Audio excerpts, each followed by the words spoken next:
Hello, dear brothers and sisters in Christ, and everyone who's watching this program. Welcome to this program.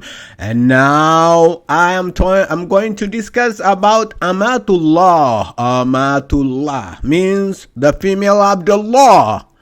Allah has a female servant. Allah has Abdul and Allah has Amatullah. Amatu, you can say Amatu. Abdul, Amatullah, and Abdullah. So the female servant today, she's preaching us about Allah, the beauty of Allah, the beauty of the Quran. So sit down, please. Sit down and lay back and listen and enjoy. If you don't understand what he's saying because you don't know Arabic, come on, just try to learn.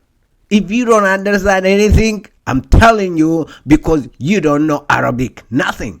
Because Allah has spoke originally in the Arabic language. And if you study it, you will know. Otherwise, if you don't understand it, because you know nothing about the beauty of Arabic, the miracle of the Quran, the language, miraculous language of the Quraysh, the original language. Now let us go to this video. It was prepared by dear brother Dr. David Wood, and we are going to blend it. We're gonna take more information from there and add it and expose the lies and the deceptions of Abdullah and Amatullah. Today we are going to expose Abdullah as Abdul and Amatullah. Amatullah is, remember, if you don't know Arabic, that is your problem. But Amatullah is the servant of Allah, which is female. So if you don't know, just try to learn. Let us go there. Men aren't taking them more seriously. But if you crack through that hard outer shell of nasty girl shirts and anti-Semitism, you'll find a soft, gooey center filled with the tender love of all things Islamic. In my household, there was no room for helpless. And at that time, I knew that things were about to get ugly and that nothing was going to change without a fight. And so I turned to the only inspiration that I knew, and that was the Holy Quran. Oh, she's telling to C-SPAN, to American people, to the whole American people. Listen up, sit down, listen up. Allah, the Quran, the best book Allah sent it down. Well, that is the book of inspiration. Let's go there. The word of God that was given to Prophet Muhammad. Hearing a woman say that she turned to the Quran for inspiration is like hearing Abraham Lincoln say that he turned to John Wilkes Booth for inspiration. Speaking of U.S. presidents... Yes, the Quran, the same Quran that Thomas Jefferson used as a reference when he authored the Declaration of Independence. The same Quran that Thomas Jefferson used as a reference when he authored the Declaration of Independence.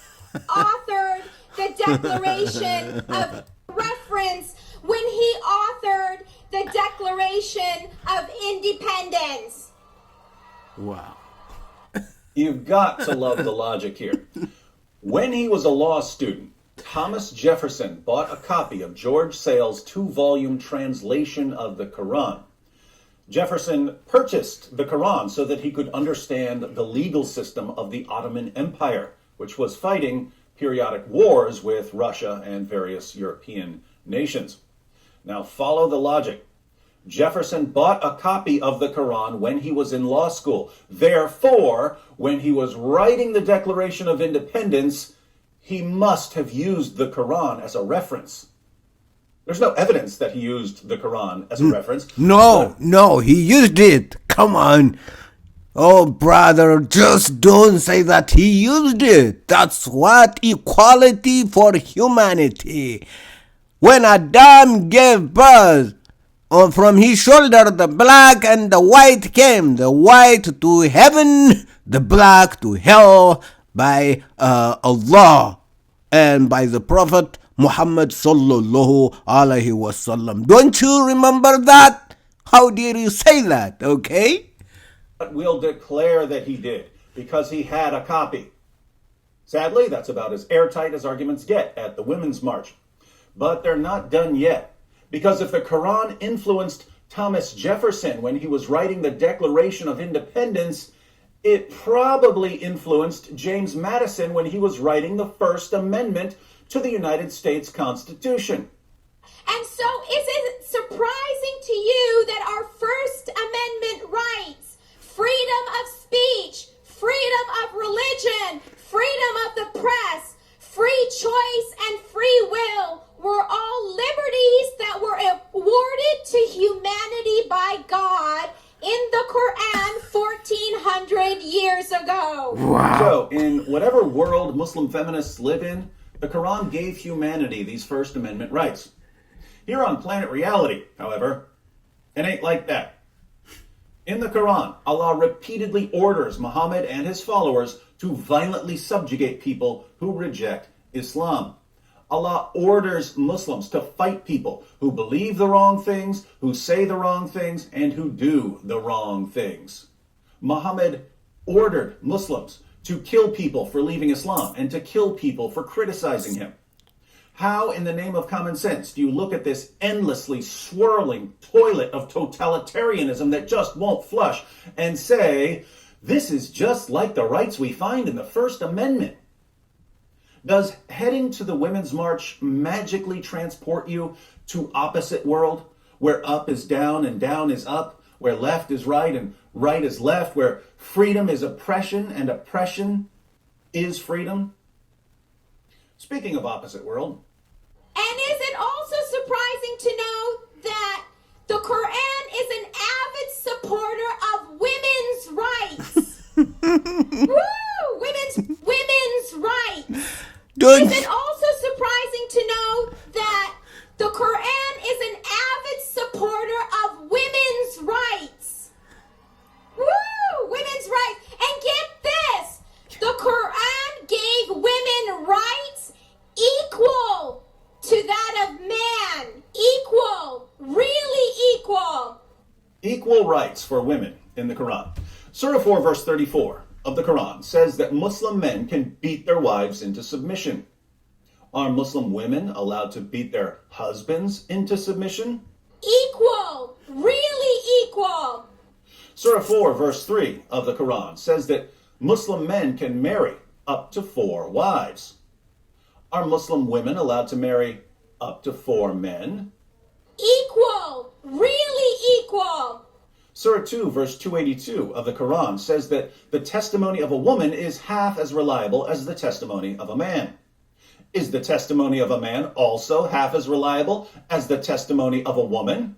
Equal. Really equal. Surah 33 verse 59 of the Quran says that Muslim women have to wear a veil. Do Muslim men have to wear a veil? Equal. Really equal. Surah 4 verse 24, Surah 23 verse 6, and Surah 70 verse 30 of the Quran say that Muslim men can have sex with their female captives and slave girls. Can Muslim women have sex with their male captives and slave boys? Woo! Whatever these westernized Muslim apologists mean by the word equality, it sounds an awful lot like what the rest of us mean by the word inequality. And the real world impact of the Quran's teachings is unmistakable. In 2009, the Organization for Economic Cooperation and Development released a report on gender equality and social institutions. They rated countries around the world based on the opportunities women have for education or employment, laws to protect women from physical violence, the percentage of women who are married and or divorced by age 16, and so on.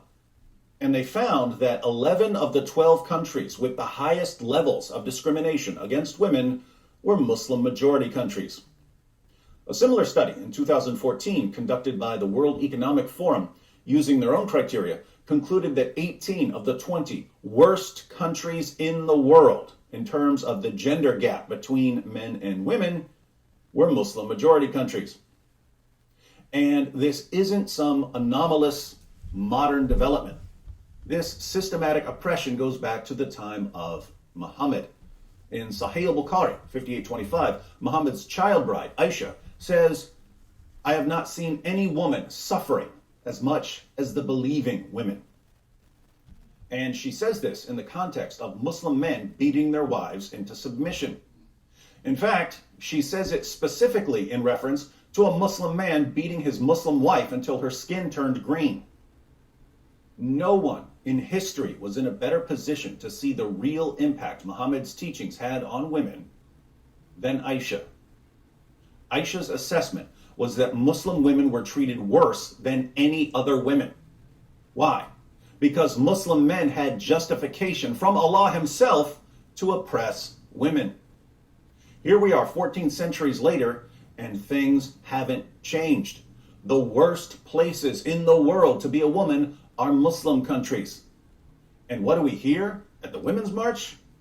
And women in the 7th century enjoyed liberties that many women don't have today. No, we And don't so have. I can't help but wonder, is modernity taking us forward or is it taking us backwards? 7th century enjoyed liberties that many women don't have today.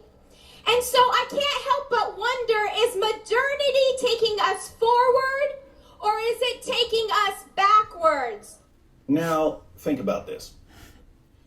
The Quran is the greatest source of misogyny and oppression the world has ever seen. The speakers at the Women's March victimhood pageant had the media's eye and ear.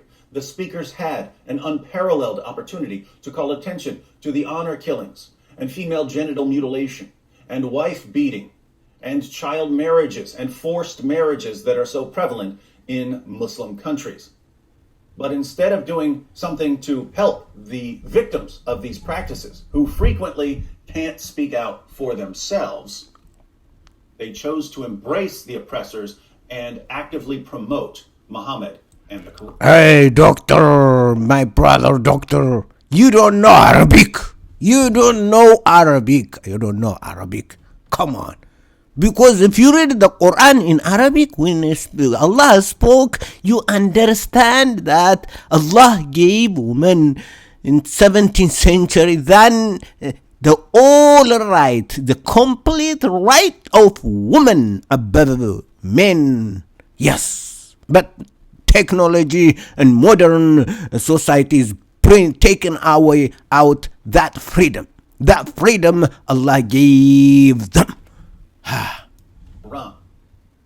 This tells me that when the leaders of the Women's March got together and said, "We're going to have a rally and make a difference for women," they meant no such thing. The Women's March isn't about helping women. It's about taking a handful of extremist political positions that most women would never accept and wrapping them up in feminist jargon with a pretty pink bow in order to convince women that these extremist positions are somehow essential to women's progress and that anyone who opposes these extremist positions is anti-women. We see this pattern just about everywhere nowadays. The primary task for proponents of certain extremist ideologies in the 21st century is to build a massive mob. If you can build a big enough mob, you can shout down everyone who disagrees with you, and you no longer need to make a rational case for your irrational position. If you can build a mob out of an entire gender, you can silence just about anyone. Fortunately, the speakers and leaders at the Women's March got too extreme and too stupid too quickly, and women started realizing that they were being manipulated. But the failure of the Women's March to do anything to help oppressed women in Muslim countries leaves that task for people who care more about women than they care about their personal agendas. For those of you who want to help victims of Islamic spousal abuse and Islamic honor killings and Islamic female genital mutilation, I suggest you start by exposing the nonsense that so-called feminists are saying about Muhammad and the Quran. People can't deal with a problem when they don't see a problem. If you'd like to show them the problem, here are a few videos that deal with some of the cool... Yes. Now, that is amazing. Now, let's go to dear Christian Prince. Let's listen to him and learn about the woman. That Muhammad, he said, there is one, they keep repeating that the heaven under the feet of the mothers, that is not really accepted. But there is a different one, which is saying, he was saying to a man, that's the heaven is under your mother feet. So it's the same, but it's not what they keep repeating. And this one is sahih. But what does that mean? The heaven under your mother feet. The Muslims, they say that's mean the Quran, you order us to respect our mothers and to treat them, and by doing that we go to heaven. Well, I like that actually. That's wonderful. But Muhammad did not respect his mother, he did not respect his father. He claimed that both of them are going to go to hell. And not only that, Muhammad in the Quran, he said, وَإِنَّمَا الْمُشْرِكُونَ نَجِسٌ. Those who they are mushrikeen, Muslims, they knew what mushrikeen, right? Those who associate with Allah, they are najis. So when Muhammad, he says the mushrikeen are najis, he included his mother, for she was from the mushrikeen. How respectful that is, to say to your mother, you are filthy. Najis in Arabic is more than filthy, it's something you cannot wash. You are so dirty. So in the Muslim translation, they say the pagans are unclean, which is not really good translation. So if you respect your mother, you say to her, you are filthy. You say to her, you are a sinner, etc. But filthy, that's not a statement to say to your mother, even if she is filthy. Even if she is. So when we speak about respecting mothers, mothers can be, at the same time, can be a daughter. Like your mother, she is the daughter of your grandfather, right? Grandmother. She's a daughter. At the same time, she's a sister. At the same time, she's a wife. So if Allah, he said, or Muhammad, he said, that women under their feet is heaven, and then he say that women, the women themselves, which under their feet is heaven, which means if you do good to them, your mothers, you go to heaven. But women themselves, they will not go to heaven. If you go in the hadith, you will see Muhammad saying that the majority of people of hell are women. Now, how majority of women in hell and the heaven is under their feet? So you are saying to me, if you are nice to your mother, you go to heaven. But your mother, most likely she is going to go to hell. Muhammad, he said in the hadith, and let us see if we can find it in English. Really be carefully and love. Muhammad here accused women that they have half a brain, they have a lack of common sense, they have a lack of intelligence. In other way, sorry to say, he is saying women are stupid. And because they have administration, and because they are stupid, and because they are ungrateful, they will go to hell. And the majority of people of hell are women. Read carefully, it's not my words. This is their translation. This is their words. So Muhammad, he says, I will go to heaven if I am nice to my mother. Then he said, my mother, most likely she will go to hell. He said, as you see on the screen, that he saw that the dwellers of the hell are women. And he's asking them to donate for him. He's scaring them, so they give donation, and they start giving them his rings, their earring. You know, it's a scam. So when you respect your mother, do you say to your mother, you have lack of wisdom and intelligence? Do you say to your mother, you are stupid? If I am a Muslim and I'm speaking to my mother, and I want to prove to her something the Prophet, he said, I will use his logic. I will say, mother, give it charity, give to Muhammad money, because you have a lack of intelligence. And you will see here in the translation, the Muslim translation, it says, they have deficiency in their intelligence. A woman, she asked Muhammad, she said, why we will go to heaven? And what is the proof of that? He said, she said to him, what is our deficiency? Deficiency. Muhammad is speaking about you have a deficiency, and you are not a full creature like the man. You have deficiency, you are stupid. So the Quran, the Muslim, they say the Quran respect the women, the Quran respect the women, respect the women, and then we say to them, you have deficiency in your brain, and you are stupid, and you are going to go to hell. And the Quran don't make them equal to us in the court. And actually, in the capital punishment, women are not allowed to witness. Which means, Women, they can witness only if a man borrow money. 2 women equal to 1 man. So she is half man. And in the case of capital, which means if a man kill a man, a woman, she is not allowed to witness at all. Because she is not considered to be a full human being.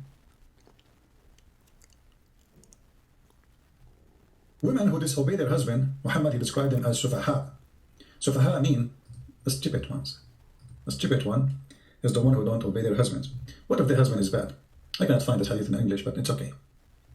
What does that mean? Why men are, there's no men, they are sufaha, there's no men are stupid? What about Muhammad saying, women should not obey a husband, he is stupid? Only the women, she have to obey, and the women who don't disobey, she is the stupid one. If the man, he invite his wife to the bed and she refuse, the angels of Allah will curse her all day long.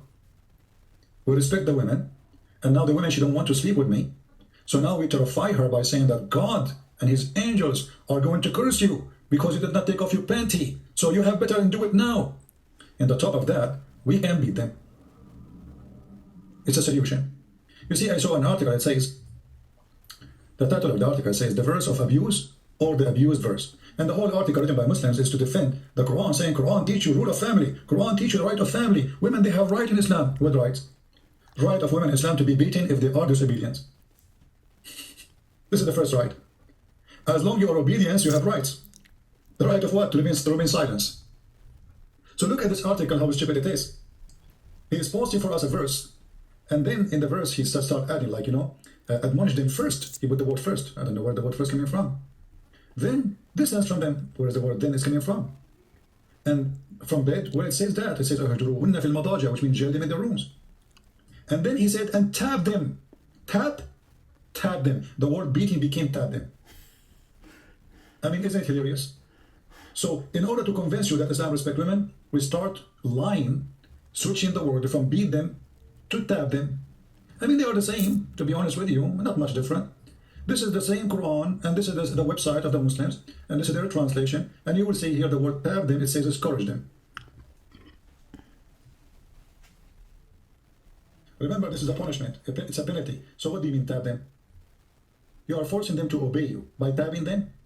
I mean, who is going to believe this stupid thing? Muhammad, he whipped people for obedience. Muhammad, he whipped people for doing not praying. Muhammad, he whipped the slaves. Muhammad,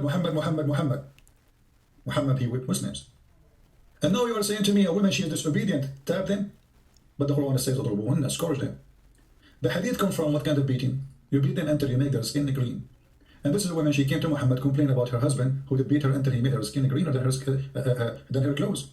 And Aisha, she witnessed saying, I never saw a believing woman, she suffered as much as a woman. She suffered as a believing woman. Look, her skin is greener than her clothes. Then Muhammad, you can read the whole hadith just to save the time. And this is the reference.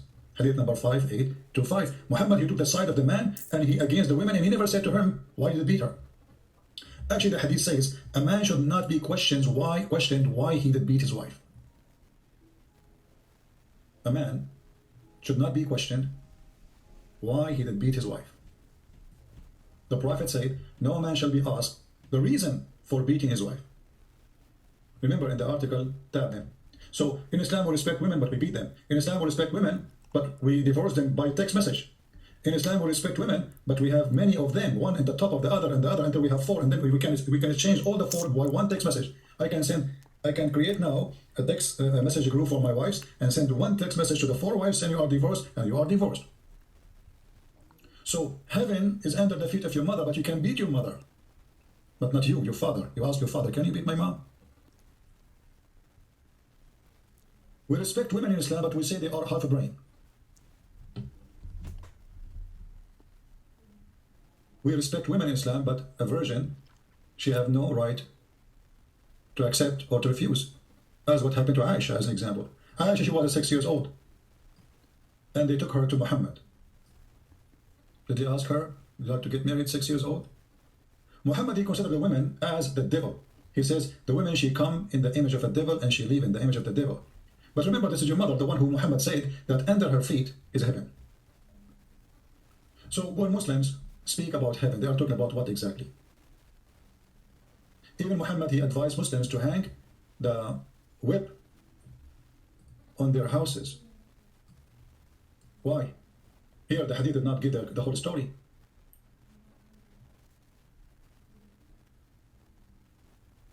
This is the story. They are asking if this is true or not. And the answer, yes. Did the Prophet order to hang the whip on his wall? Because this is to teach him how to be polite? Terror. The first thing you show your wife in the house is a whip.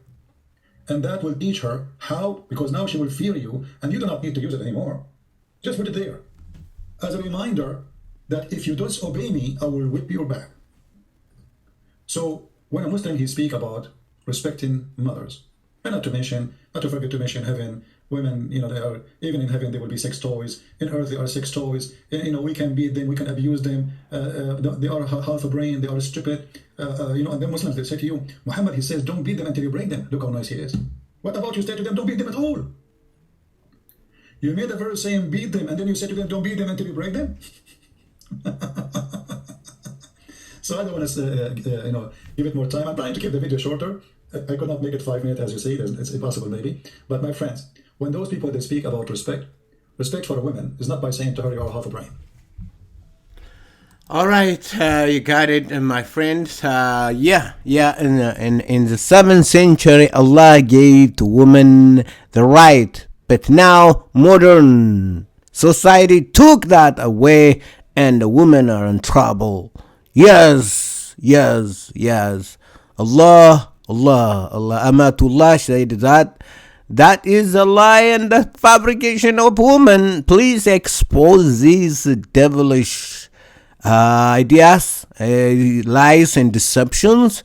Please expose it, like, share, and let all America hear it. Let everybody who have been deceived hear this thing, that it has been fabrication after fabrication.